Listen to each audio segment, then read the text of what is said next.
Ayun naman pala.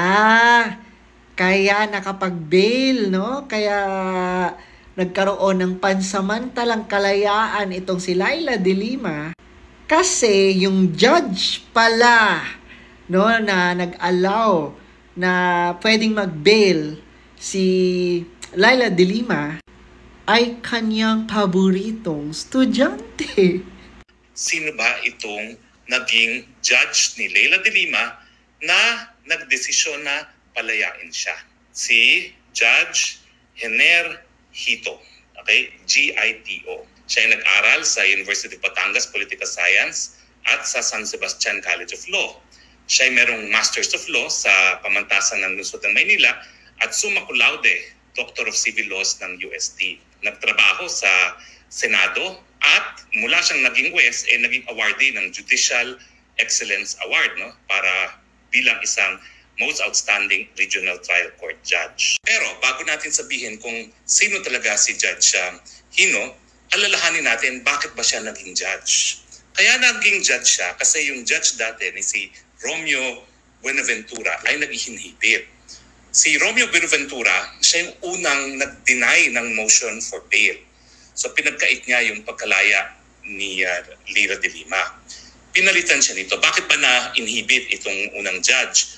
Di umano, yung kapatid pala niya ay isa dun sa abogado na nag-draft ng affidavit ni Ronnie Dayan na dinadawit nga itong si Laila de Lima. Sabi naman ni judge, di naman niya alam na kliyente ng kapatid niya yan, no? So hindi siya nag-inhibit. Pero file ang formal motion na mag-inhibit, nag-inhibit siya. Kaya nagkaroon ng motion for reconsideration. Yung motion for reconsideration, ginarant itong bagong judge, no? Ang aking position lang po dyan ay yung implikasyon doon sa mga testigo sa hukuman na baka naman dahil bumabali-balentong yung mga testigo dyan, isipin ng mga testigo okay lang magsisinungaling. Pero akong tanong kay Judge Hener Hito, G-I-T-O. Ito palang si Judge Hito ay nagsimula na kanyang law school sa San Beda. At siya pala ay naging paboritong estudyante sa Persons and Family Relations ni Laila de Lima. Ang tanong ko, isinapubliko ba ni Judge Hito yung nakaraan niyang kasaysayan na siya ay naging paboritong estudyante ni Laila de Lima sa San Beda College of Law? Pareho rin yan nung nangyari kay Buenaventura, yung unang judge na nag-inhibit, hindi pinag-alam na ang kapatid pala niya ay naging abogado ni Ronnie Dayan, no? Hindi ko naman sinasabi na siguro pumanig itong judge. Pero in fairness, dapat binigyan alam niya yung mga prosecutors doon sa special ties niya ni Laila de Lima. Ako kasi, pang ilang taon ko na nagtuturo. Siguro 20 years na ako nagtuturo ng batas. 15 years full-time sa UP. Siyempre, magkakaroon ka ng espesyal na relasyon sa iyong mga estudyante, lalo na kung paborito mo. Ako, lahat ng paborito ko hanggang ngayon, paborito ko pa rin. Hindi ko talaga nakakalimutan yan. Kasi pag magaling, magaling. At hanggang ngayon, meron kami mga professional relationship. Nagko-collaborate kami dun sa mga paborito ko mga estudyante.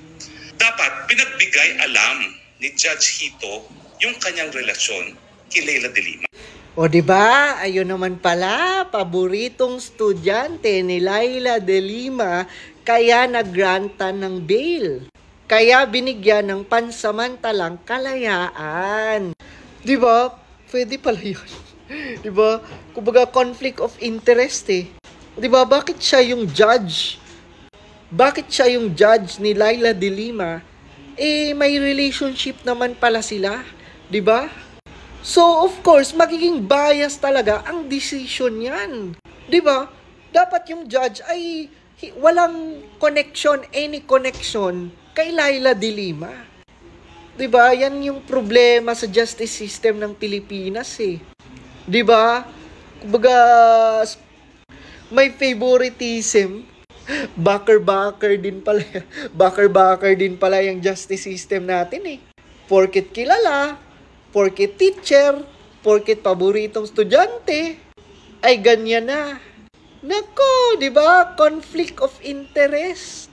Alam na this. Kaya pala,